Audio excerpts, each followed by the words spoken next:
की, भारत माता की, भारत माता की।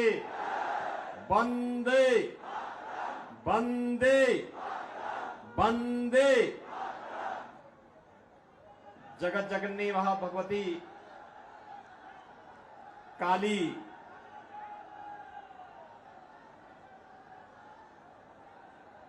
के धाम घाघर बूढ़ी मंदिर को नमन करते हुए असंख्य क्रांतिकारियों को देने वाली इस आसनसोल कि आप सभी राष्ट्रवादी जनता जनार्दन का मैं हृदय से अभिनंदन करता हूं। मंच पर उपस्थित भारतीय जनता पार्टी के आसनसोल पार्लियामेंट्री कॉन्स्टिट्यूंसी से प्रत्याशी पूर्व केंद्रीय मंत्री सम्मान्य श्री एस अहलुवालिया जी, जिलाध्यक्ष भारतीय जनता पार्टी से बप्पा चटर्जी जी, माननीय विधायक डॉक्टर अजय पोद्दार जी, श्री कृष्णेंदु मुखर्जी जी, जितेंद्र तिवारी जी, तापस राय जी, डॉक्टर बिजन मुखर्जी जी, शेरजीत राय जी,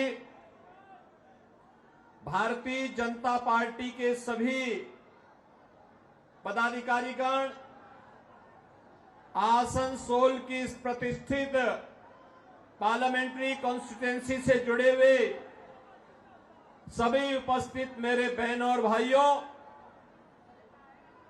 आज मैं प्रभु श्री राम की पावन धरा अयोध्या की भूमि से जगत जननी मां भगवती दुर्गा की इस पावन धरा को नमन करने के लिए और बंगाल के अपने भाइयों से अपील करने के लिए, विशेष अपील करने के लिए मैं यहां पर आया हूं। बहनों और भाइयों, बंगाल की परंपरा पर हर भारतवासी गौरव की अनुभूति करता है, लेकिन आज की जो परिस्थितियां बंगाल की हैं, हर भारतवासी उससे चिंतित भी है। भारत को राष्ट्रगान और राष्ट्रगीत देने वाला बंगाल,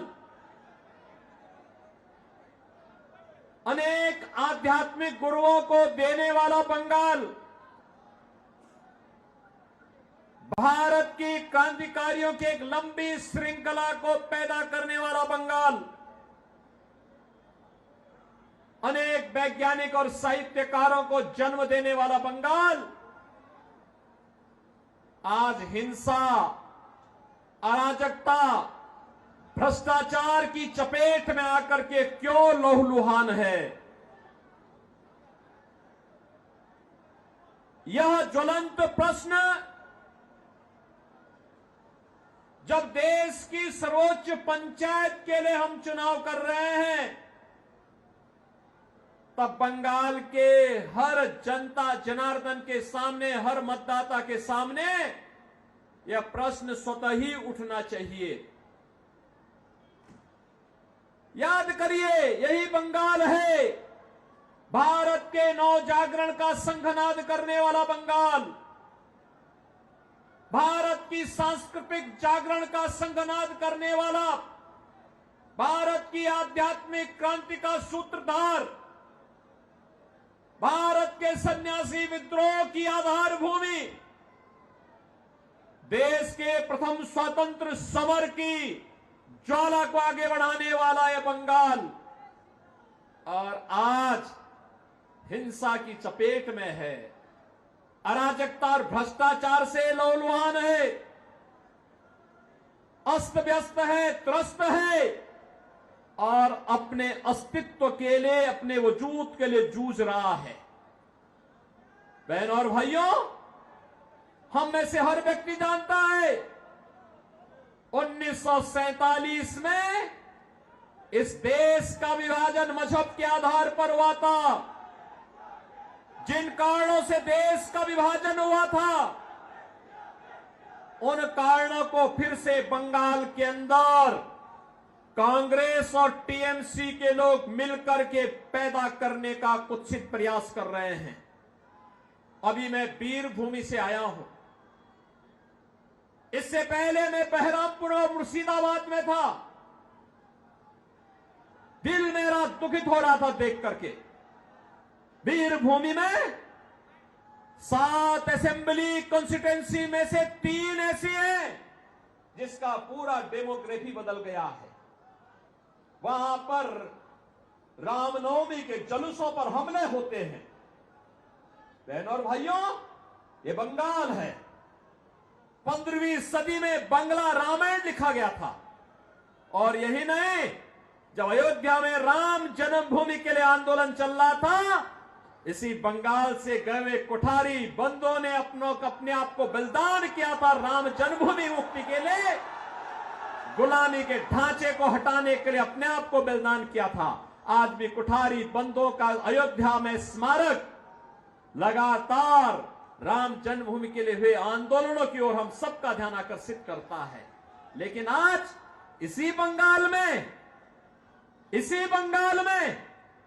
जिस बंगाल ने कभी स्वामी विवेकानंद ने वैश्विक मंच पर कहा था, गर्व से कहो हम हिंदू हैं, आज उस बंगाल में जय श्री राम बोलने पर प्रतिबंध लगाया जाता है।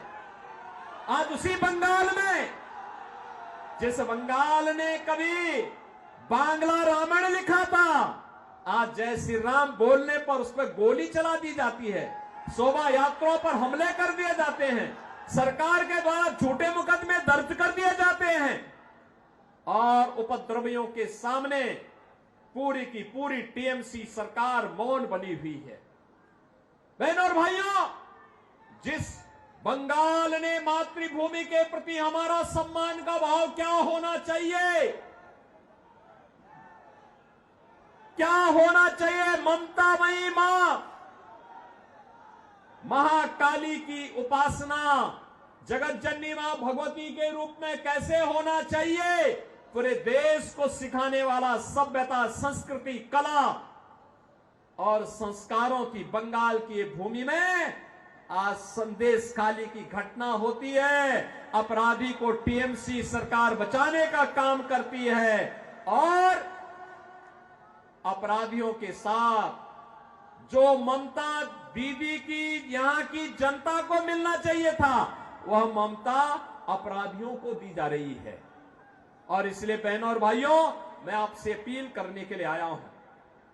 ये नए भारत का, एक नए भारत को बनाने का चुनाव है। अच्छे और अनुभवी लोग, जुझारू लोग देश की संसद में जाएं, देश को प्रतिनिधित्व दे सके, मोदी जी के नेतृत्व में कार्य कर सके, सम विषम परिस्थितियों में आपके हितों के लिए कार्य करने वाला व्यक्ति होना चाहिए। इस दृष्टि से आज पूरे देश के अंदर एक ही स्वर में लोग बोल रहे हैं। उत्तर, दक्षिण, पूरब, पश्चिम, अब तक 2 चरणों के चुनाव संपन्न हो गए हैं। बहनों और भाइयों, मुझे देश के अंदर अनेक राज्यों में जाने का अवसर प्राप्त हुआ है। अकेले उत्तर प्रदेश में ही 80 लोकसभा सीटों पे चुनाव चल रहे हैं। 2 चरणों के चुनाव संपन्न हो गए हैं। महाराष्ट्र में मैं गया था, राजस्थान में मुझे जाने का अवसर मिला, छत्तीसगढ़ में गया, उत्तराखंड में गया, जम्मू कश्मीर में गया, जहां बिहार में मैं गया, जहां भी जाता हूं एक ही स्वर गूंजता है और वह स्वर है कि फिर एक बार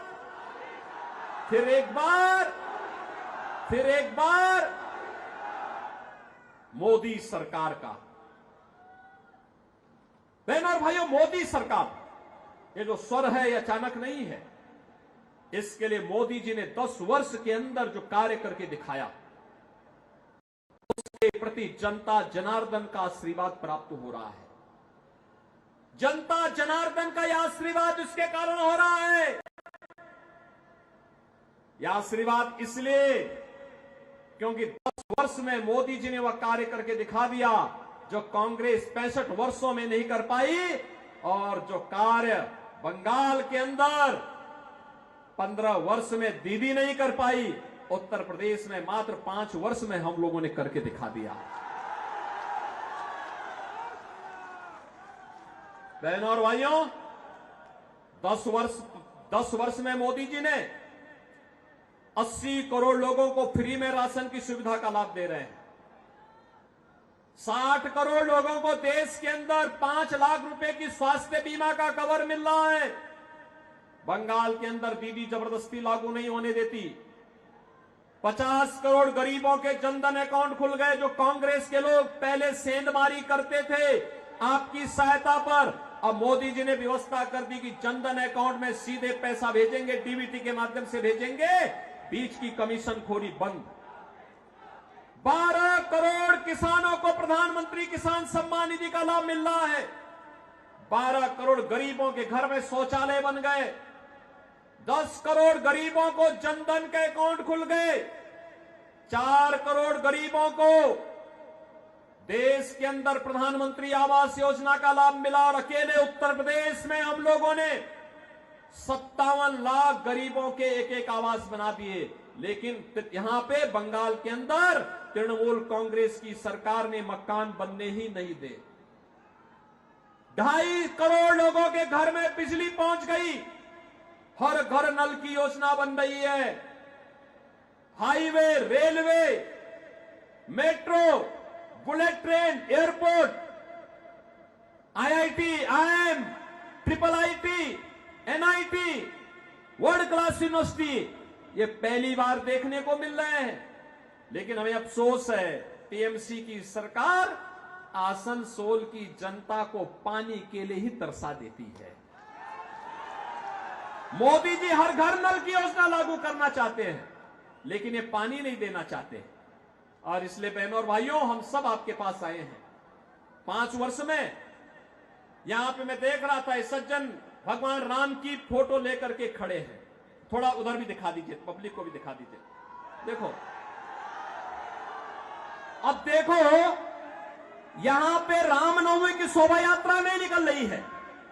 उत्तर प्रदेश के अंदर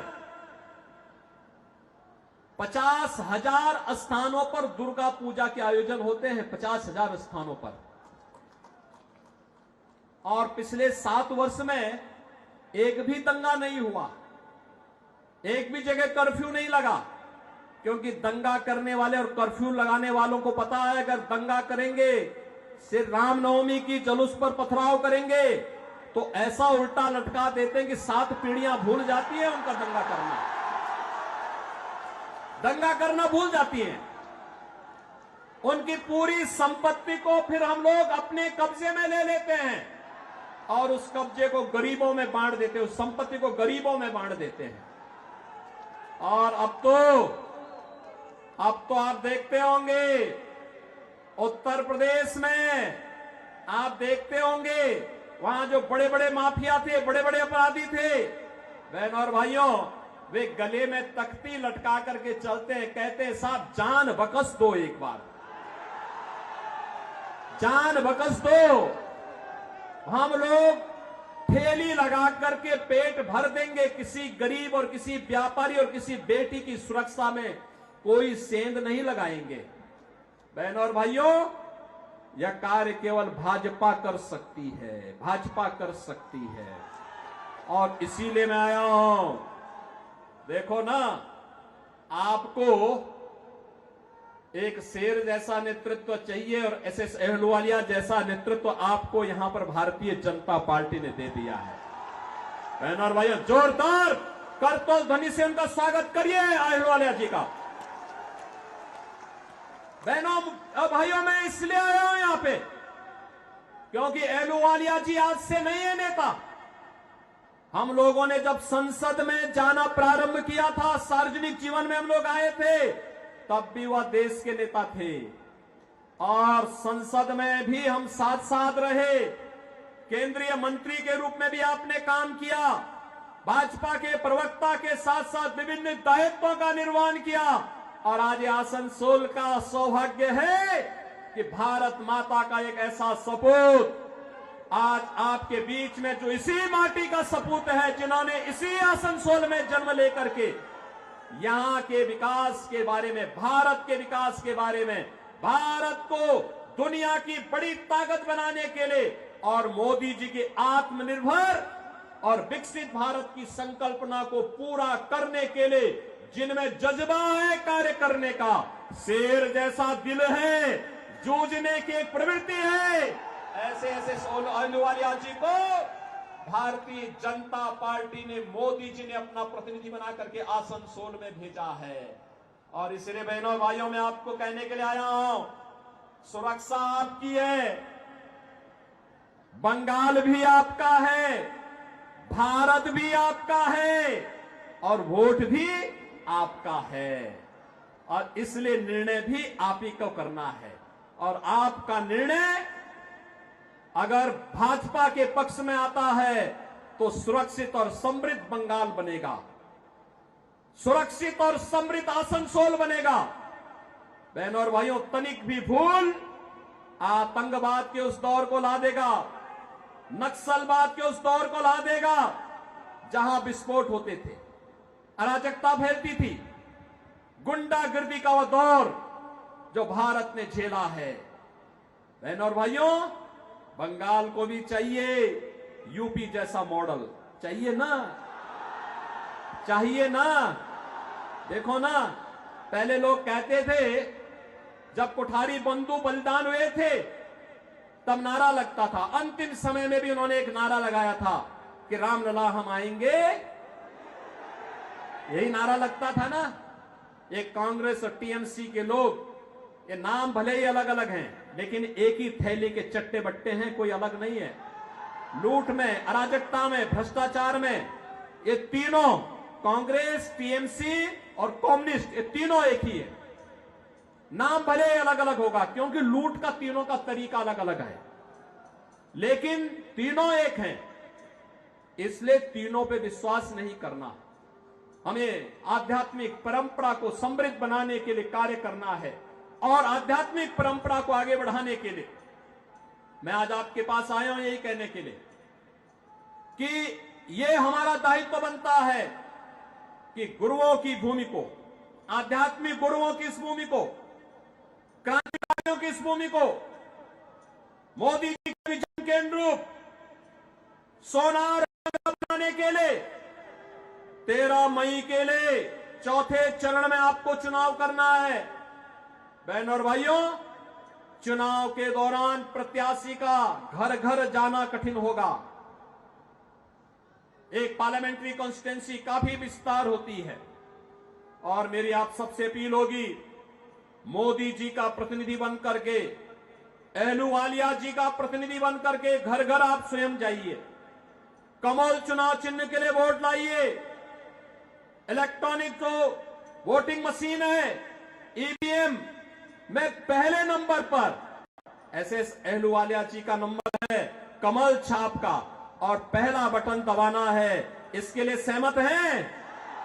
घर घर जाएंगे, सुरक्षित और समृद्ध बंगाल बनाएंगे, आत्मनिर्भर और विकसित भारत की संकल्पना को आगे बढ़ाने में योगदान देंगे। सभी लोग सहमत हैं? तो मैं निश्चित होकर के जाऊंगा कि अहलुवालिया जी भारी बहुमत से विजयी बनेंगे। सहमत है ना? किसी बहकावे में तो नहीं आएंगे, नहीं आएंगे। सभी सहमत है ना? तो भाइयों, आप देखना, आप भी ऐसे आगे बढ़ेंगे जैसे आज अयोध्या में राम मंदिर का निर्माण आसानी से हो गया। सहमत है ना? कितने लोग अयोध्या गए? गए ना? पहले में और अब में अंतर आया होगा ना? अब तो अच्छा लगा होगा ना बंगा वहां पे। और बहनों और भाइयों, जैसे अयोध्या आज आपकी लगती होगी, ऐसे ही बंगाल को भी बनाना है। सहमत है ना? सभी लोग सहमत हैं? तो सब मेरे साथ बोलेंगे, भारत माता की, भारत माता की, भारत माता की, वंदे वंदे वंदे